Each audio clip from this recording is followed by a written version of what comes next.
पंचायत की मुखिया हैं?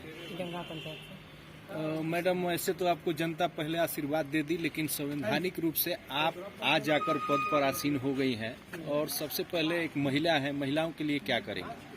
जो आएगा वो किया जाएगा उन लोगों के लिए। आज से आप मुखिया बन गई हैं, आज से आप पद ग्रहण कर लिए, गांव की सरकार की कमान आपके हाथ में मिल गई है, तो आपके पंचायत के लिए प्राथमिकता क्या होगी आपकी आज से? गाँव का विकास करेंगे। विकास कराएंगे। और शराबबंदी को लेकर क्या योजना है? वो तो बंद कर दिया जाएगा। पूरी शराब मुक्त पंचायत बनाएंगी?